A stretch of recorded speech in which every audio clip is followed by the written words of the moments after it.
الحمد لله رب العالمين،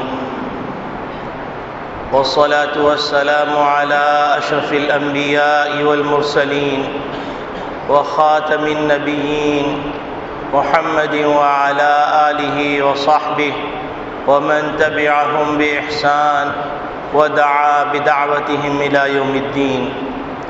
أما بعد، فأعوذ بالله من الشيطان الرجيم. بسم الله الرحمن الرحيم.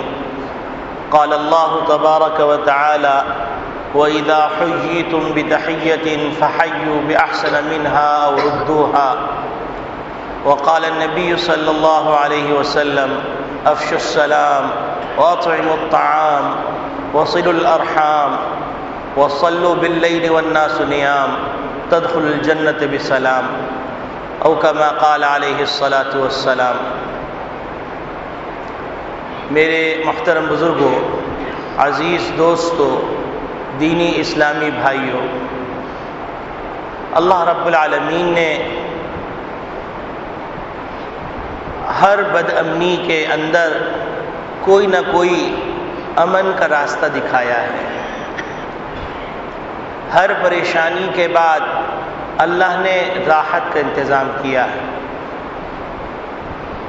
جب دنیا پریشانی کی انتہا کو پہنچ گئی اور ہر طرف درندگی ہی درندگی تھی، تو اللہ رب العالمین نے محمد عربی صلی اللہ علیہ وسلم کی صورت میں ایک روشنی عطا فرمائی. نبی کریم صلی اللہ علیہ وسلم کی صورت میں ایک ایسا نور عطا فرمایا جس نے سارے عالم کو منور کر دیا. اور نبی کریم صلی اللہ علیہ وسلم کے ذریعے سے ایسی تعلیمات عطا فرمائی کہ ہر زمانے میں جب بھی پریشانی آئے اور اس پریشانی کے اندر روشنی نظر نہ آ رہی ہو تو قرآن کو کھول لیجئے، حدیث کو کھول لیجئے، نبی کریم صلی اللہ علیہ وسلم کی زندگی کو کھول لیجئے، تو آپ کو روشنی ہی نظر آئے گی، اور اس روشنی کے اندر راستہ تلاش کرنا شروع کر دیجئے. میں نے آپ کے سامنے جو آیت تلاوت کی اور جو حدیث پڑھی، اس اندھیری دنیا کے اندر روشنی کی کرن ہے کہ ہر انسان دوسرے انسان سے خوفزدہ ہے. ہر طرف خوف کا عالم ہے، بد امنی ہے، بے اطمینانی ہے، ایک دوسرے پہ اعتماد نہیں ہے، اور ہر شخص اپنے سائے سے ڈر رہا ہے. تو اس پریشانی کے عالم کے اندر یقینی بات ہے کہ کیسے ممکن ہے اور کیسے ناممکن ہے کہ محمد صلی اللہ علیہ وسلم نے اس پریشانی کا حل نہ بتلایا ہو، اور اللہ رب العالمین نے اس پریشانی کے نکلنے کے راستے نہ بتلائے ہوں. یقیناً بتلائے ہیں. ان راستوں میں، ان تدبیروں میں ایک عظیم تدبیر ہے جس تدبیر کو ہم سب نے چھوڑ رکھا ہے، اور نوبت یہاں تک آ گئی کہ اپنوں سے بھی اس بات پر عمل نہیں کیا جاتا اور اس کا تذکرہ نہیں کیا جاتا.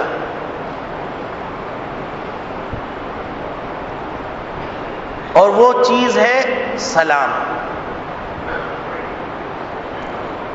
ہر قوم کا ملاقات کے وقت ایک جملے کا تبادلہ کرنے کا رواج ہے.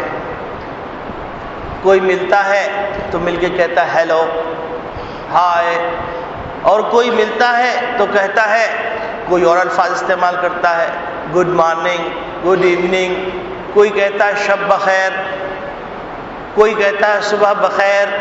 الفاظ ہیں، لیکن اگر آپ غور کیجئے اللہ رب العالمین نے ہم کو جو کلمات عطا فرمائے ہیں، نبی کریم صلی اللہ علیہ وسلم جن کلمات کی تعلیم فرمائی ہے، اس پہ اگر آپ غور فرمائیے تو آپ دیکھیں گے کہ ایسا جامع کلمہ ہے کہ اس سے زیادہ جامع کلمہ کوئی ہو ہی نہیں سکتا.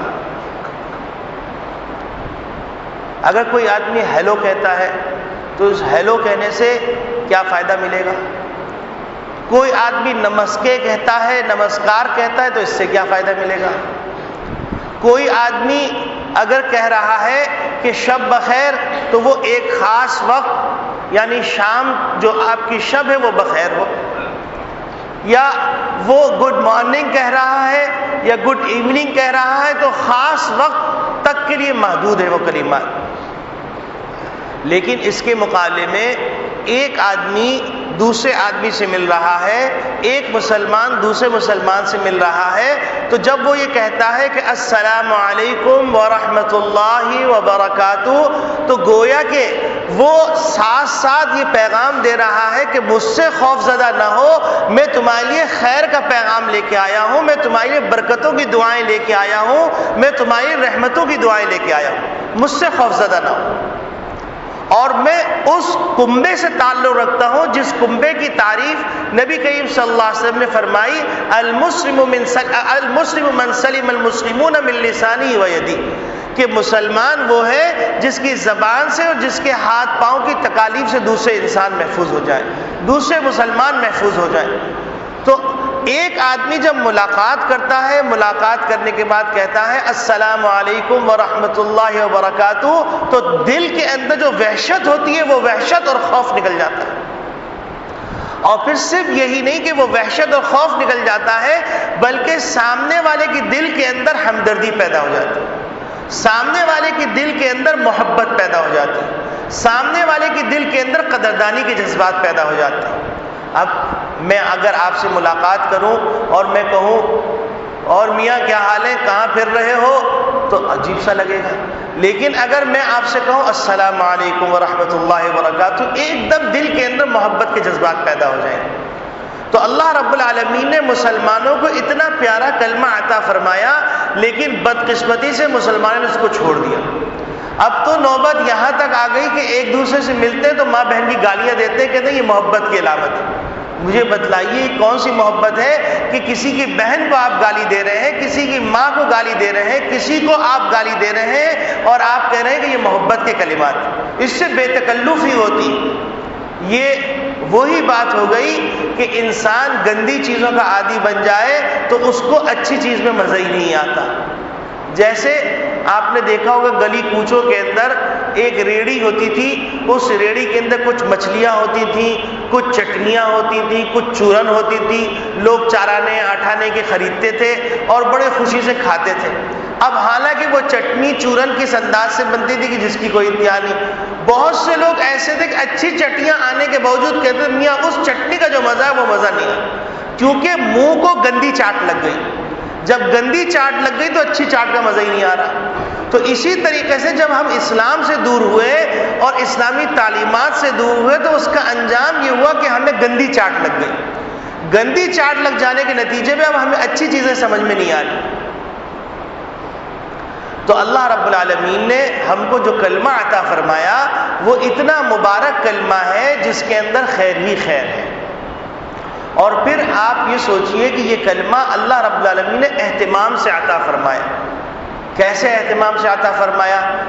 حضرت آدم علیہ السلام کی پیدائش فرمائی، تخلیق فرمانے کے بعد حضرت آدم علیہ السلام کے جسم میں روح پھونکی، روح پھونکنے کے بعد اللہ تعالیٰ فرما سکتے تھے کہ اے آدم تمہیں یہ کلمات کہنے ہیں، لیکن اللہ رب العالمین نے پریکٹیکل کروایا اور فرمایا آدم آپ اٹھیے، اور اٹھنے کے بعد یہ سامنے فرشتوں کی جماعت بیٹھی ہوئی ہے، ان کے پاس جائیے اور جا کے کہیے السلام علیکم، اور جب وہ تم کو جواب دے تو اس کو یاد کر لینا کیونکہ یہ تمہارا اور تمہاری اولاد کا سلام ہے۔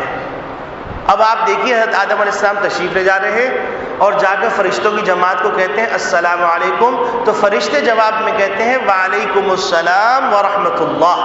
تو اب گویا کہ اللہ رب العالمین نے یہ تحفہ انسان کی پیدائش کے ساتھ انسان کے لیے مخصوص کر دیا، اور اس انسان نے اس تحفے کو فراموش کر دیا، اور فراموش کرنے کے نتیجے میں الٹے سیدھے کلمات، الٹی سیدھی بیہودہ باتیں وہ اپنا حصہ بنا لی۔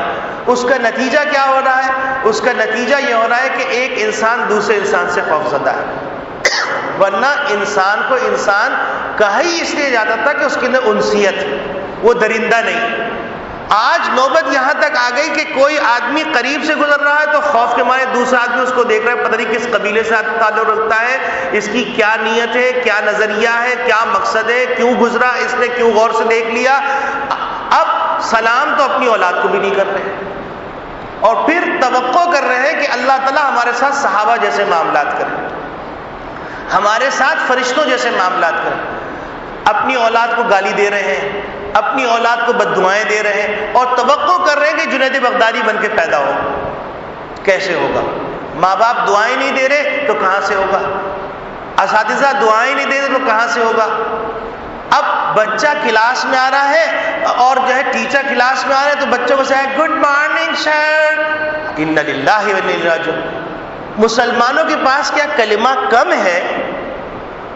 اسلام آپ کو کسی زبان کے سیکھنے سے منع نہیں کرتا، لیکن اسلامی کلچر کو فراموش کرنے سے روکتا ہے۔ اسلامی کلچر، اسلامی ثقافت کو نوچ کے پھینکنے سے منع کرتا ہے۔ اگر آپ گڈ مارننگ کہتے ہیں لیکن آپ ایک لفظ ڈھنگ کا نہیں بول سکتے تو آپ کو کوئی انگریز نہیں کہے گا، لیکن اگر آپ السلام علیکم ورحمۃ اللہ کہتے ہیں لیکن موقع کے اوپر جہاں دعوت کی ضرورت ہے، جہاں تبلیغ کی ضرورت ہے، جہاں اسلام کی اشاعت کی ضرورت ہے، جہاں پر آپ کو اپنا مدعا پیش کرنے کی ضرورت ہے، آپ وہاں پر بیان کرتے ہیں، بات کرتے ہیں تو ٹھیک ہے، آپ کی وہ زبان قابل ستائش۔ لیکن اگر آپ صرف گڈ مارننگ اور گڈ ایوننگ کے اندر ہی پھنسے ہوئے ہیں اور ہائے اور بائے کے اندر پھنسے ہوئے تو پوری نسل ہائے بائے میں تباہ ہو جائے گی۔ تو ایک بات تو سب سے اہم ہے، وہ یہ کہ اس وقت موجودہ صورتحال کے اندر سلام کو عام کرنے کی ضرورت ہے۔ نبی کریم صلی اللہ علیہ وسلم نے تو پہلے ہی فرما دیا تھا افشوا السلام بینکم، تم آپس میں سلام کو عام کرو، اور نبی کریم صلی اللہ علیہ وسلم نے یہاں تک فرما دیا تھا کہ تم جن کو جانتے ہو ان کو بھی سلام کرو اور جن کو نہیں جانتے ان کو بھی سلام کرو۔ نبی کریم صلی اللہ علیہ وسلم کوئی بھی جملہ اپنی طرف سے نہیں فرماتے، ما ينطق عن الهوى ان هو الا وحی یوحی، اللہ کے رسول صلی اللہ علیہ وسلم کی زبان سے کوئی کلمہ اپنی خواہشات کی بنیاد پر نہیں نکلتا، یہ بطور وحی کے کی زبان سے نکالا جاتا ہے۔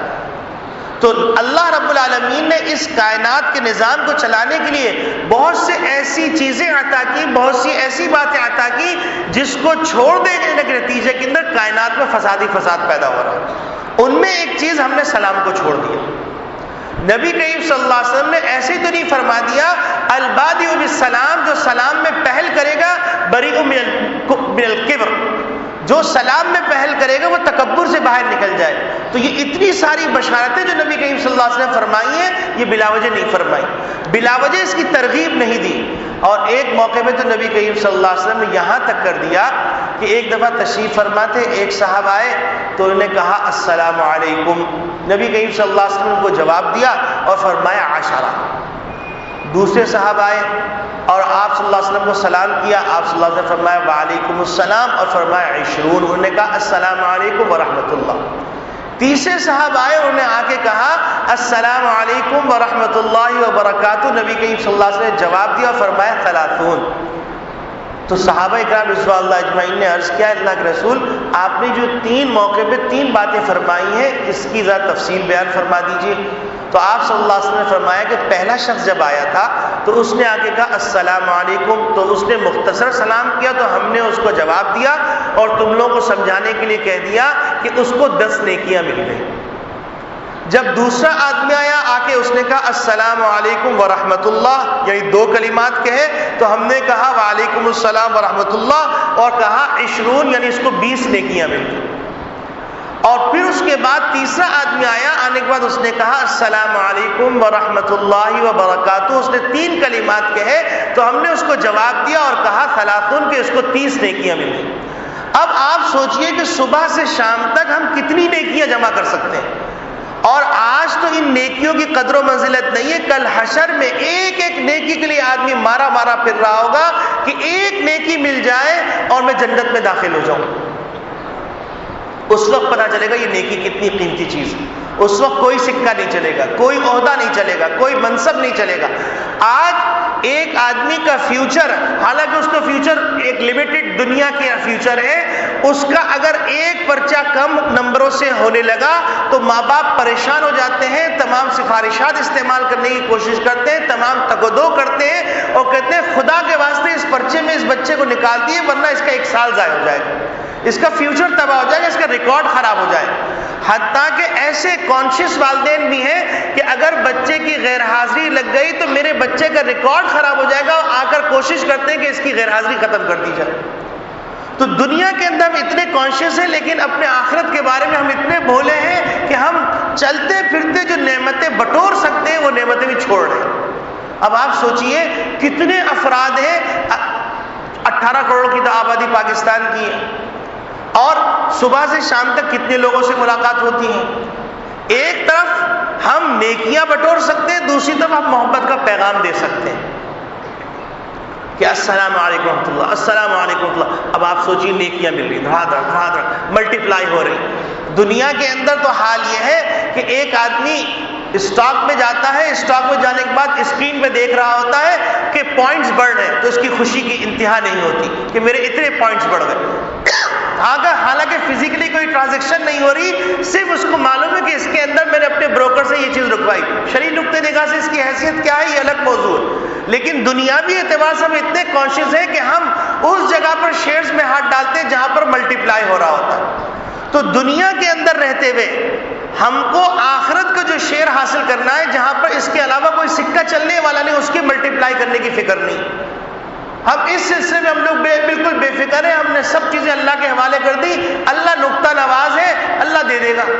مجھے بتلاؤ، ذرا سوچو کہ دنیا کے اندر ایک آدمی اتنا کانشیس ہوتا ہے کہ میرے تعلقات کسی بڑے عہدیدار سے ہو جائیں، کسی منصب والے سے ہو جائیں، تاکہ معاشرے میں میرا ایک اسٹیٹس بن جائے۔ حشر کے میدان کے اندر اور جنت کے اندر، جنت کے بازار کے اندر اگر حضور سے دور جا کے بیٹھے ہوئے ہیں کہ حضور نظر بھی نہیں آ رہے، تو اس سے زیادہ بدقسمتی کیا ہوگی کہ حضور کی امتی ہے لیکن حضور کا قرب نصیب نہیں ہو رہا۔ آپ سوچئے کہ صحابی جب ان کو اطلاع مل رہی ہے کہ حضور صلی اللہ علیہ وسلم دنیا سے رخصت ہو گئے، انہوں نے اپنی آنکھوں پہ ہاتھ رکھ لیا اور کہا اے اللہ، اب اللہ کے رسول کو دیکھنے کے بعد میں کسی کو دیکھنا چاہتا، میری آنکھ مجھ سے چھین لیجیے۔ اور کل حشر کے میدان میں حضور کا قرب نہ ملے اور حضور ہم کو پہچان نہ سکے تو فائدہ؟ ہم اس سلسلے میں اتنے غیر کانشیس ہیں۔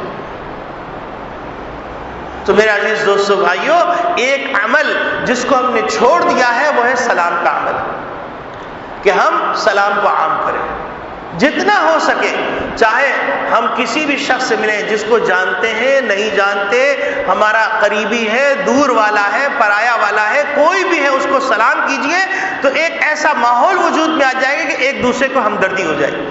حتیٰ کہ اگر کوئی آدمی کسی سے بدگمان ہے لیکن وہ آدمی اس کو سلام کرتا رہے، ایک وقت آئے گا بدگمانی ختم ہو جائے گی۔ ہم نے سلام چھوڑ دیا، بھائی یہ فلاں ہے، یہ فلاں ہے، یہ فلاں ہے، یہ اس قبیلے کا ہے، اس قبیلے کا، اس کا نتیجہ کیا ہے؟ ایک شہر میں صرف نہیں بلکہ ایک محلے میں رہتے ہوئے ایک دوسرے کے لیے اجنبی۔ اور ایسے علاقے بھی ہیں ہمارے شہر کے اندر کہ پڑوسی کو پتہ نہیں میرے پڑوس میں کون رہتا ہے۔ یہ مسلم معاشرہ ہے؟ یہ مسلم معاشرہ نہیں ہو سکتا، یہ انسانوں کا معاشرہ نہیں ہو سکتا۔ اس کا نتیجہ یہ ہو رہا ہے کہ ہم ایک دوسرے کی ہمدردی ہمارے دلوں میں نہیں۔ اور پھر السلام علیکم کے اندر اگر آپ غور فرمائیے کہ جتنے بھی الفاظ ہیں وہ سارے کے سارے پوری زندگی کو محیط ہیں۔ آپ دیکھیے، ایک آدمی جتنی محنت کرتا ہے، جتنی کوشش کرتا ہے، اس کو کیا چاہیے؟ سلامتی چاہیے۔ فرض کیجئے ایک آدمی کے پاس دولت ہے لیکن سلامتی میسر نہیں، وہ گھل گھل کے گھٹ گھٹ کے مر جائے گا۔ لیکن ایک آدمی فقیر ہے لیکن اس کو سلامتی حاصل ہے تو وہ پھولے نہ سمائے گا۔ آج اگر آپ دیکھیے، جو غریب ہے اس کی پریشانی سو ہے جو ہے، لیکن جو امیر ہے اس کو اتنی پریشانی ہے کہ اپنی جان سے زیادہ اس کو اس نعمت کے سنبھالنے کی فکر لائے کہ میں باہر نکلوں گا مجھے اغوا کر لیا جائے گا، مجھ سے یہ مطالبہ کر لیا جائے گا، مجھ سے یہ کر لیا جائے گا، وہ باولا ہوا۔ تو سلامتی کی نعمت اگر معلوم کرنی ہے تو آپ ان لوگوں سے معلوم کیجئے جن کو سلامتی ملی بھی نہیں۔ تو اب اگر ایک آدمی صبح سے شام تک ملاقاتیں کر رہا ہے اور ملاقاتوں میں ملاقات کرتے ہوئے السلام علیکم ورحمۃ اللہ، وعلیکم السلام ورحمۃ اللہ، تو کیا اللہ رب العالمین ایک مسلمان کی دوسرے مسلمان کے حق میں دعا قبول نہیں کریں گے؟ ایک مسلمان کی دعا ایک مسلمان کے حق میں قبول ہو گئی تو بیڑا پار ہوا کہ نہیں ہوا؟ آپ مجھے بتلائیے کہ اگر اللہ کے فرشتوں کا پروٹوکول آپ کے ساتھ لگ جائے تو کوئی طاقت آپ کا بال بھیگا کر سکتی ہے؟ آپ حیران ہوں گے، ایسے واقعات بھی ہیں کہ لوگ بری نیت سے آئے لیکن خوف کے مارے چلے گئے، کہنے لگے پتہ نہیں کیسے لوگ کھڑے کیے ہوئے، عجیب قسم کا ان کے پاس اسلحہ ہے، عجیب قسم کی شکلیں ہیں، خوف کے مارے ان کو چھوڑ کے چلے گئے، حالانکہ انہوں نے کچھ نہیں کیا تھا، آیت الکرسی پڑھ کے سو گئے تھے۔ تو ہم کو تو اللہ کی ذات پر یقین ہی نہیں ہے، ہم کو کوئی انسان کہہ دے فکر نہ کرو تو ہم بڑے چوڑے ہو جاتے ہیں، لیکن اللہ کے رسول کہہ رہے ہیں تو اس کا ہم کو یقین نہیں۔ اب آپ بتائیے کہ اگر ایک مسلمان نے دوسرے مسلمان کو کہا السلام علیکم ورحمۃ اللہ وبرکاتہ، یعنی آپ پر سلامتی ہو پوری زندگی کا حاصل، ورحمۃ اللہ، اللہ کی رحمت ہو، آپ صبح سے شام تک آپ کو چاہیے کیا؟ اگر اللہ کی رحمت نہ ہو تو ایک گھونٹ پانی کا حلق سے نیچے نہیں اتر سکتا، ایک نوالا معدے میں نہیں پہنچ سکتا، اگر پہنچ گیا تو ہضم نہیں ہو سکتا۔ اور پھر وبرکاتہ، اللہ کی برکت۔ آپ کو کیا چاہیے؟ ہم یہ سمجھتے ہیں برکت کا مطلب یہ کہ خوب موٹے موٹے بینک بیلنس کی پیٹیاں بن جائیں، حالانکہ برکت کا مطلب یہ ہے کہ آپ کا اللہ رب العالمین تھوڑے میں زیادہ پورا کر دے۔ ایسے بھی دنیا میں ہے کہ ان کے پاس پیسہ ہے لیکن ان کو پورا نہیں پڑتا، لیکن جب انسان کی عقل خراب ہو جاتی ہے تو یہ بات سمجھ میں نہیں آتی۔ ایک آدمی اس نے 25,000 رشوت لی، گھر آیا دیکھا بچے کی ٹانگ ٹوٹ گئی، اب وہ لے گیا علاج کروایا، علاج کروانے کے بعد اس کے پورے 25,000 روپے خرچ ہو گئے، تو کہے گا دیکھا میں اگر 25,000 کی رشوت نہ لیتا تو میرا یہ خرچہ نہ ہوتا۔ اس پاگل کو یہ سمجھ میں نہیں آ رہا کہ اگر تم 25,000 کی رشوت نہ لیتے تو یہ ٹانگ بھی نہ ٹوٹتی، تو دماغ الٹ گیا ہے، تو اس لیے وہ سمجھ رہا ہے کہ 25,000 میرے پاس تھے تو میرے بچے کی ٹانگ بچ گئی، وہ یہ نہیں سوچ رہا کہ اگر 25,000 کی رشوت نہیں لیتا تو یہ ٹانگ بھی نہ ٹوٹتی۔ اذیت کے بدلے میں کیا لائے تم؟ اس بچے کو جو تکلیف ہوئی چلنے پھرنے سے معذور ہو گیا، اس کے بدلے میں تم کیا لے کے آئے؟ تم کو خود جو تکلیف ہوئی اس کے بدلے میں کیا لے کے آئے؟ گھر میں جو بے سکونی ہوئی اس کے بدلے میں کیا لے کے آئے؟ اور اگر تم رشوت نہ لیتے تو نہ بچے کو نقصان ہوتا، نہ گھر میں بے سکونی ہوتی، نہ کوئی تکلیف ہوتی۔ بتاؤ وہ برکت ہے یا یہ برکت ہے؟ تو دماغ الٹ گیا ہے، اس وجہ سے ایسی باتیں کرتے ہیں کہ الٹی چیزوں میں ان کو برکت نظر آ رہی ہوتی، فضول چیزوں کے اندر کو خیر نظر آ رہی ہوتی۔ تو میرے عزیز دوستو بھائیو، اللہ رب العالمین نے ہم کو جو طریقہ سکھلایا ہے وہ طریقہ یہ سکھلایا ہے وَإِذَا حُيِّيتُم بِتَحِيَّةٍ فَحَيُّوا بِأَحْسَنَ مِنْهَا، کہ جب تم کو کوئی سلام کرے تو تم اس کو اچھی طرح جواب دو۔ اب اچھی طرح جواب دینے کا طریقہ کیا ہے؟ اس نے کہا السلام علیکم تو ہم کہیں وعلیکم السلام ورحمۃ اللہ۔ اگر اس نے کہا السلام علیکم ورحمۃ اللہ تو تم کہو وعلیکم السلام ورحمۃ اللہ وبرکاتہ۔ اور ردوہا، یا اگر اچھی طرح جواب نہیں دے سکتے تو کم سے کم وہی جواب دے دو، اس نے السلام علیکم کہا تم بھی السلام علیکم کہہ دو۔ پھر اس کے بعد دوسری بات یہ ہے کہ آپ عربی جو لوگ جانتے ہیں وہ جانتے ہیں کہ علیکہ کا لفظ جو ہے تم کے لیے آتا ہے، یعنی فرد واحد کے لیے آتا ہے، علیکم کا لفظ جمع کے لیے آتا ہے۔ تو یہاں پر جو السلام علیکم جمع کا لفظ استعمال کیا گیا ہے اس میں علماء کی مختلف اقوال ہیں۔ ایک قول تو یہ ہے کہ یہ تعظیم کے لیے، مخاطب کو ایک رسپیکٹ دینے کے لیے، جیسے ایک آدمی کہتا ہے تو کیا کر رہا ہے، اور ایک کہتے ہیں جناب آپ کیا کر رہے ہیں۔ تو اس طریقے سے عربی کے اندر بھی اگر کسی مخاطب کو عزت دینی ہے تو کہتے ہیں علیکم، یعنی السلام علیکم۔ تو بعض علماء کی رائے یہ ہے کہ السلام علیکم یہاں پر جمع کا جو خطاب استعمال کیا گیا ہے یہ استعمال کیا گیا تعظیماً للمخاطب، مخاطب کی تعظیم کے لیے۔ اور بعض علماء کی رائے یہ کہ نہیں، اصل میں ہر انسان کے ساتھ فرشتے کی ایک جماعت ہوتی ہے، ایک کرامن ہے سیدھے ہاتھ پہ بیٹھے ہوئے فرشتے، ایک کاتبین ہے الٹے ہاتھ پہ بیٹھے ہوئے فرشتے، جو نیکیاں لکھتے ہیں بدی لکھتے ہیں۔ تو اب ایک انسان اور اس کے 2 فرشتے ملا لی جائے تو وہ بن جاتے ہیں 3، تو جمع بن گیا. تو کہتے ہیں کہ تم جو ہے سلام کرتے ہوئے یہ نیت کر لو کہ تم مخاطب کو بھی سلام کر رہے ہو اور یہ جو 2 فرشتے ان کو بھی سلام کر رہے ہو. اب آپ اس پہ نقطہ سوچئے کہ اگر آپ نے السلام علیکم ورحمۃ اللہ وبرکاتہ کہا تو کیا فرشتے جواب نہیں دیں گے؟ اور فرشتے جو معصوم ہیں کیا ان کی دعا آپ کے حق میں قبول نہیں ہوگی؟ اب آپ بتائیے، آپ جا رہے ہیں باپو کچھ کر دیجئے میرا بیڑا پار ہو جائے، اللہ میاں کرے تمہارے گھر میں بیڑا رکھا ہوا ہے اس کو لے لو، لیکن وہ بیڑا نہیں لینا. پیسے بھی خرچ کریں، اپنے ایمان کو بھی ضائع کریں اور اس کے ساتھ ساتھ باپو یہ کام کر دو، لیکن اللہ میاں نے جو طریقہ بتایا وہ نہیں سیکھنا.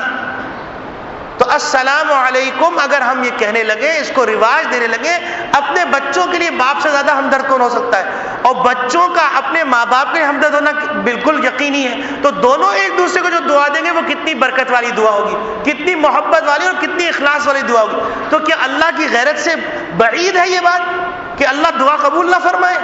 ہرگز نہیں ہو سکتا. اللہ یقیناً دعا قبول فرمائیں. تو لہذا گھر میں داخل ہوئیے السلام علیکم ورحمۃ اللہ کہہ کے داخل ہوئیے. اب چھوٹے چھوٹے اعمال ہیں، ایک عمل ہے گھر میں داخل ہوئیے بسم اللہ پڑھ کے داخل ہوئیے، شیاطین گھر میں داخل نہیں ہوں گے. ہم گھر میں داخل ہوتے ہیں چیختے چلاتے گالیاں دیتے ہوئے، ابے تو نے یہ کیا رکھ دیا، ابے کیا دماغ ہے الو کیوں، کیا انا للہ و انا الیہ راجعون. اپنے گھر کو خود الو خانہ بنا رہے ہیں اور پھر کہہ رہے جادو ہو گیا. تو ایک بات تو ذہن میں یہ رکھیے کہ اسلامی تعلیمات میں ایک بہت اہم تعلیم سلام ہے. اس سلام کو رائج کیجیے، افش السلام، سلام کو عام کیجیے. اس کا نتیجہ کیا ہوگا کہ ایک دوسرے کے جب ہم دعائیں دے رہے ہوں گے اور پورا ماحول دعاؤں کا چل رہا ہوگا تو کیا اللہ کی طرف سے سلامتی نازل نہیں ہوگی؟ کیا اللہ کی طرف سے رحمتیں نازل نہیں ہوں گی؟ کیا اللہ کی طرف سے برکتیں نازل نہیں ہوں گی؟ کیسے ممکن؟ حدیث شریف میں تو اتنی صراحت کے ساتھ موجود ہے کہ ایک آدمی ذکر کر رہا ہوتا ہے تو فرشتوں کی ایک جماعت زمین پہ پھر رہی ہوتی، تو وہ جماعت جب سنتی ہے کہ فلاں جگہ پہ ذکر ہو رہا ہے تو جو فرشتہ سنتا ہے تو وہ فرشتے آواز دیتے ہیں ہلومو ہلومو، آ جاؤ جلدی آ جاؤ، تمہارا مقصد مل گیا، یہ دیکھو اللہ کا ذکر ہو رہا. تو فرشتوں کی جماعت پوری گھیر لیتی ہے اور یہ سلسلہ عرش تک چلا جاتا ہے. تو آپ مجھے بتلائیے کہ اگر ہم جو ہے صبح سے شام تک ایک دوسرے کو سلام کر رہے ہوں گے اور فرشتوں کی جماعت پورا پروٹوکول دے رہی ہوگی تو کیا کراچی میں بدامنی آ سکتی ہے؟ گناہ چھوڑنے پڑیں گے، لیکن اس کے ساتھ ساتھ یہ عمل کرنا پڑے گا. ایک بات. دوسری بات یہ کہ سلام کے کچھ احکامات ہیں. ایک تو یہ کہ جب کوئی آدمی سلام کرے تو دوسرے آدمی کو جواب دینا واجب ہے، اور یاد رکھیے کہ واجب کو چھوڑنے کا گناہ ہوتا ہے. اب بہت سے لوگ ہوتے ہیں بیچارے آپس میں ملتے ہیں بس ہاتھ ملا لیا، ہاتھ ملانے سے کچھ نہیں ہوگا. اور بعض ہوتے ہیں السلام علیکم کا انہوں نے صرف ہاتھ بڑھا دیا ڈھیلے ڈھالے انداز سے، تو اس کا واجب ادا نہیں ہوگا، ترک واجب کا گناہ ملے گا.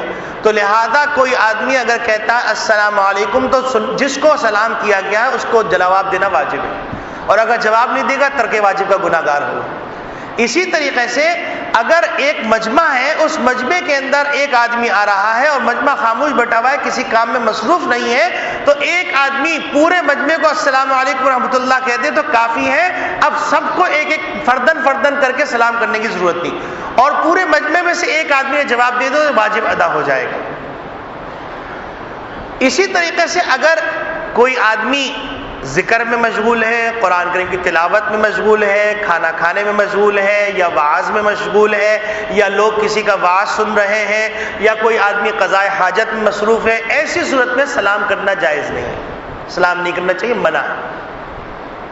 کوئی فتویٰ دے رہے ہیں آگے سلام کر رہے ہیں اور پھر ساتھ ساتھ غصہ بھی ہو رہے ہیں، میاں آپ کو سلام کیا آپ جواب نہیں دے رہے، تو یہ غصہ اپنے اوپر ہونے کی ضرورت ہے، ان پہ ہونے کی ضرورت نہیں. بہت سے لوگ ایسے ہیں کہ باقاعدہ آپس میں کہتے ہیں یار فلاں مولانا صاحب کو سلام کیا انہوں نے جواب ہی نہیں دیا. تو بھائی آپ نے سلام کس موقع پہ کی؟ کیا کہیں وہ وضو تو نہیں کر رہے تھے؟ کہیں وہ قرآن کی تلاوت تو نہیں کر رہے تھے؟ وہ کسی کو مسئلہ تو نہیں بتا رہے تھے؟ کسی سے نجی گفتگو تو نہیں کر رہے تھے؟ تو لہذا علماء سے بدگمان ہونے کی بجائے اسلامی تعلیمات کو سیکھیے. تو ایک بات تو یہ ہو گئی.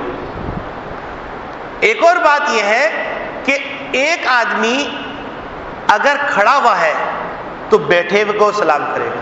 ایک آدمی سوار ہے تو چلتے ہوئے کو سلام کرے گا، سوار سلام کرے گا، اور اسی طریقے سے بڑا چھوٹا بڑے کو سلام کرے گا، گھر میں داخل ہوتے ہوئے سلام میں پہل کی جائے گی۔ اسی طریقے سے اگر خط میں کسی آدمی نے سلام لکھا ہے تو علماء کی جماعت نے لکھا ہے کہ چونکہ سلام کا جواب دینا واجب ہے لہذا اس خط کا جواب دینا بھی واجب ہے۔ لیکن دوسرے علماء نے یہ اس بات کی رائے رکھی ہے، وہ یہ کہتے ہیں کہ دیکھو سلام کا جواب دینے میں پیسے خرچ نہیں ہوتے، خط کے جواب دینے میں پیسے خرچ ہوتے ہیں، لہذا خط کا جواب دینا واجب نہیں ہے، لیکن جب خط پڑھ رہے ہیں تو اس وقت کہہ دیا جائے وعلیکم السلام ورحمۃ اللہ وبرکاتہ، تو وہ واجب ادا ہو جائے گا۔ اسی طریقے سے ایک آدمی نے سلام کیا زور سے اور دوسرے آدمی نے کہا یعنی ہلکے سے کہہ دیا، تو یہ استحبابی حکم کی خلاف ورزی ہے۔ مستحب یہ ہے کہ جس آدمی نے آپ کو زور سے سلام کیا ہے تو آپ کم از کم اتنی آواز سے سلام کا جواب دے دیجئے تاکہ اس تک یہ پیغام پہنچ جائے کہ آپ نے جواب دیا ہے۔ لیکن اگر آپ نے جواب آہستہ سے دے دیا تو واجب تو ادا ہو جائے گا لیکن مستحب حکم کی خلاف ورزی ہوگی۔ اسی طریقے سے بعض مواقع پہ ایسا ہوتا ہے کہ آپ کا واسطہ پڑ رہا ہے کسی غیر مسلم سے، اب اس غیر مسلم کو کیسے سلام کہنا ہے؟ تو علماء نے لکھا ہے کہ ان کے رواج کے مطابق جو کلمات کہے جاتے ہیں ان کلمات کو کہنے کے اندر کوئی حرج کی بات نہیں۔ مثلا آپ کا واسطہ کسی انگریز سے پڑ رہا ہے، آپ نے گڈ مارننگ گڈ ایوننگ آپ نے کہہ دیا، کوئی بات نہیں، نمسکار کہہ دیا، کوئی حرج کی بات نہیں، آپ نے ان کے رواج کے مطابق۔ لیکن اگر انہوں نے السلام علیکم آپ سے کہہ دیا تو اب بہت سے لوگ کہتے ہیں وعلیکم السلام ورحمۃ اللہ وبرکاتہ اور میاں خیریت سے، نہیں، یہاں پر شریعت نے یہ سکھلایا ہے کہ آپ یہاں پر کہیے وعلیکم، یعنی اس کے لیے وعلیکم السلام جملہ نہیں ہے، اس کے لیے وعلیکم جملہ ہے، یعنی اللہ رب العالمین تمہارے حق کے اندر ہدایت کے فیصلے فرماتے تو وعلیکم کہا جائے گا۔ اب وعلیکم سے آگے جو لوگ وعلیکم السلام کہتے ہیں ورحمۃ اللہ وبرکاتہ کہتے ہیں، یہ غلط کرتے ہیں، اس کی اصلاح کر لیں۔ نبی کریم صلی اللہ علیہ وسلم کی خدمت میں مختلف قسم کے لوگ آیا کرتے تھے، تو مختلف قسم کے لوگ آ کر جو مسلمان نہیں ہوتے تھے سلام کرتے تھے، آپ صلی اللہ علیہ وسلم وعلیکم کہتے تھے۔ لیکن ایک شریر قوم ہے جس کا نام ہے یہودی، وہ زمانے کے شریر ہیں اور بدبخت بد نصیب ہیں، ساری دنیا کی بد امنی کا اس زمانے میں بھی واحد سبب وہی تھے اور آج کے زمانے میں بھی دنیا کی بد امنی کا ذریعہ یہی لوگ ہیں۔ تو یہ نبی کریم صلی اللہ علیہ وسلم کی خدمت میں آتے تو آنے کے بعد کہتے السلام علیکم السلام علیکم۔ اب بظاہر تو شروع میں لوگ یہ سمجھتے تھے کہ یہ کہہ رہے ہیں السلام علیکم ورحمۃ اللہ، یعنی السلام علیکم ورحمۃ اللہ کریں، لیکن حقیقت میں یہ بدماش کیا کرتے تھے، بیچ سے لام نکال دیتے تھے، تو اس کا مطلب سام کا مطلب عربی میں موت کا ہے، یعنی گویا کہ اے اللہ کے رسول آپ کے اوپر موت واقع ہو، یہ اپنا بغض نکالتے تھے۔ تو نبی کریم صلی اللہ علیہ وسلم فرما دیا کرتے وعلیکم، یعنی جو تم بددعا میرے لیے کر رہے ہو وہ بددعا تمہارے حق میں قبول ہو جائے۔ تو اب حضرت عائشہ صدیقہ رضی اللہ تعالیٰ نے ایک دفعہ تشریف فرما دی، ایک یہودی آئے، یہودیوں کی جماعت نے آ کے کہا السلام علیکم، تو نبی کریم صلی اللہ علیہ وسلم فرمایا وعلیکم۔ حضرت عائشہ صدیقہ رضی اللہ تعالیٰ سے برداشت نہیں ہوا، انہوں نے فرمایا وعلیکم السلام واللعنہ، کہ تمہارے اوپر اللہ کی پھٹکار بھی ہو، تم پر موت بھی واقع ہو۔ تو نبی کریم صلی اللہ علیہ وسلم فرمایا مہلا یا عائشہ، اے عائشہ ذرا نرمی کرو، اور پھر فرمایا کہ دیکھو، انہوں نے کہا اللہ کے رسول آپ نے سنا نہیں کتنی گستاخی اور بے ادبی کر رہے ہیں؟ تو نبی کریم صلی اللہ علیہ وسلم فرمایا کہ اے عائشہ تم نے نہیں سنا کہ ہم نے ان کو کیا جواب دیا، وعلیکم، یعنی جو تم بددعا ہمارے لیے کر رہے ہو وہ بددعا تمہارے حق میں قبول ہو جائے۔ اور پھر فرمایا کہ ان الرفق ما کان فی شیء الا زانہ، کہ اگر کسی انسان کے اندر نرمی پیدا ہو جائے تو وہ نرمی اس کی شان کو بڑھا دیتی ہے، ولا نزع عن شیء، اور اگر کسی چیز سے وہ نرمی نکال دی جائے الا شانہ، اس کو عیبدار بنا دیتی ہے۔ اور نبی کریم صلی اللہ علیہ وسلم فرمایا ان اللہ یحب الرفق فی کل شیء، اللہ رب العالمین ہر چیز میں نرمی پسند فرماتے۔ تو یہ یہودی اتنے بدماش لوگ، تو اب اس عمل سے ہم کو یہ حکم بھی سمجھ میں آ گیا اور یہ بات بھی سمجھ میں آ گئی کہ غیر مسلموں کو ہم کو جواب، اگر انہوں نے سلام کیا تو اس کے جواب میں ہم کو وعلیکم کہنا ہے، یعنی اس کے نتیجے میں ہم کو وعلیکم السلام ورحمۃ اللہ وبرکاتہ جوش میں کہنے کی ضرورت نہیں ہے۔ اسی طریقے سے یہودیوں کی ایک اور بدماشی، چونکہ موسم اپریل کا آ رہا ہے، اس میں بعض مسلمان غلطیاں کر لیں گے، تو اس ذیل کے اندر یہودیوں کی بدماشی میں ایک بدماشی اور ذکر کرتا چلو۔ وہ بدماشی کیا ہے؟ وہ بدماشی یہ ہے کہ اپریل کی پہلی تاریخ کو اپریل فول مناتے ہیں، اور اپریل فول منانے کے اندر وہ کیا کرتے ہیں، کسی کو بیوقوف بنا دیتے ہیں، کسی کو الٹی خبر دے دیتے ہیں۔ ایسا موقع بھی آیا، بعض دفعہ غلط خبر دی، وہ آدمی اس خبر کی تاب نہ سکا، اس کا ہارٹ اٹیک ہو کے مر گیا۔ بعض دفعہ ایسا ہو کہ پریشانی کے عالم میں اس کو فون کر دیا گیا کہ بھائی آپ کے فلاں عزیز جو قریبی انتہائی تعلق والے وہ عزیز کو ایکسیڈنٹ ہو گیا ہے، ہسپتال میں پہنچے، آپ فوراً پہنچے۔ وہ پریشانی کے عالم میں گاڑی چلاتے ہوئے پہنچا، اس نے گاڑی ٹھوکی، وہ خود انتقال کر گیا۔ تو بہت سے مسلمان یہ یہودیوں کی ایک خناس قسم کی رسم ہے، اس کو اپنے اندر اپنا رہے ہیں۔ جہاں سلام کو چھوڑا تو وہاں اپریل فول کو داخل کر لیا۔ اب وہ اس اپریل فول کی حقیقت سمجھ لینی چاہیے۔ اپریل فول کی حقیقت یہ ہے، اس کے سلسلے میں مختلف قسم کی روایات ہیں۔ ایک روایت تو یہ ہے اپریل فول کیوں منایا جاتا ہے۔ ایک روایت تو یہ ہے کہ حضرت عیسیٰ علیہ السلام جب تشریف لائے، اور تشریف لانے کے بعد حضرت عیسیٰ علیہ السلام نے یہودیوں کی خباثت کے سینے میں برچھا مارا تو یہودی تل ملا گئے، اور وہ چونکہ سودی لین دین میں پڑے ہوئے تھے اور بہت ساری بدماشی میں پڑے ہوئے تھے، اور یہودی شریعت کو وہ صرف اور صرف اپنے مطلب کے لیے استعمال کر رہے تھے، اس کے اندر ہیلے بہانے کر کے کسی کو مجرم بنا دیتے، کسی کو سولی پر لٹکا دیتے۔ تو حضرت عیسیٰ علیہ السلام تشریف لائے، انہوں نے کہا یہ سب تم غلط کر رہے ہو، تو یہودیوں کو آگ لگ گئی۔ جب یہودیوں کو آگ لگی تو انہیں حضرت عیسیٰ علیہ السلام کو تکلیفیں دینا شروع کر دی، حتیٰ کہ ایک موقع یہاں تک آ گیا کہ حضرت عیسیٰ علیہ السلام کی آنکھ پہ پٹی باندھی، ایک یہودی آتا رکھ کے تھپڑ مارتا اور کہتا اپنی نبوت کے ذریعے سے بتاؤ کس نے تھپڑ مارا ہے، اور ایک آتا ان کو نوچ لیتا، ایک آتا ان کو گالی دے دیتا اور کہتے بتلاؤ کہ کس نے تم کو گالی دی، اس کا نام بتلاؤ نبوت کے ذریعے سے۔ ایک اپریل کی پہلی تاریخ کو یہودیوں نے یہ رواج کیا تھا، اس کی یاد کے اندر اس کو عام کر دیا گیا کہ ہم نے حضرت عیسیٰ علیہ السلام سے بغض نکالا، لہذا سب اس بغض کے اندر شامل ہو رہے ہیں۔ سوچنے کیا یہ ایمان کا تقاضا ہے؟ دوسرا قول یہ ہے کہ حضرت عیسیٰ علیہ السلام کو گرفتار کیا گیا، گرفتار کرنے کے بعد حضرت عیسیٰ علیہ السلام کو پہلے ایک عدالت میں پیش کیا گیا، اس عدالت کے اندر فیصلہ ہو گیا، اس فیصلے کے مطابق ان کے لیے جو کوئی فیصلہ کرنا تھا کر دینا چاہیے تھا، لیکن انہوں نے کیا کہ دوسرے جج کے پاس بھیج دیا، دوسرے جج نے ان کا مذاق اڑایا، پہلے جج کے پاس بھیج دیا۔ اس طرح بار بار چکر لگاتے تھے اور ہنستے تھے، مقصود یہ تھا عیسیٰ علیہ السلام کو تکلیف دینا۔ اب بیوقوف عیسائی بھی اپریل فول منا رہے ہیں اور بیوقوف مسلمان بھی اپریل فول منا رہے ہیں۔ اور تیسرا قول یہ ہے کہ جب اسپین کا سقوط ہوا ہے، غرناطہ ختم ہوا ہے، تو مسلمان سارے کے سارے پریشانی کے عالم میں تھے۔ اس پریشانی کے عالم کے اندر مسلمان حکمران نے اندلس کے عیسائی حکمرانوں سے کہا کہ جو مسلمان تمہارے ہاں بستے ہیں، ان مسلمانوں کے لیے تم ایک کام کرو، اور وہ کام یہ ہے کہ تم ان کو کشتی میں بھر کے ہمارے پاس بھیج دو، ہم ان کی حفاظت کریں گے۔ ان لوگوں نے بدماشوں نے کیا کیا کہ مسلمانوں کو کشتیوں میں بھرا اور کہا کہ تم کو ہم بھیج رہے ہیں امن کے ساتھ، سمندر کے بیچ میں لے جا کے وہ مسلمانوں کو ڈبو دیا، اور اس دن اپریل کا مہینہ تھا، تو انہوں نے اس یادگار کے طور پر کہ مسلمانوں کو ہم نے کیسے رسوا کیا، کیسے اذیت دی، وہ اپریل فول مناتے ہیں۔ اب سارے مسلمان بیوقوف بن کر ایک دوسرے کو فون کرتے ہیں، یکم اپریل آیا نہیں، ایک دوسرے کو فون کرنا شروع نہیں کیا، جھوٹی خبر، جھوٹا واقعہ، جھوٹی اطلاع، اس سے لوگوں کو پریشان کرتے ہیں۔ پھر اس کیا کہتے ہیں، آپ کو پتہ نہیں آج اپریل ہے؟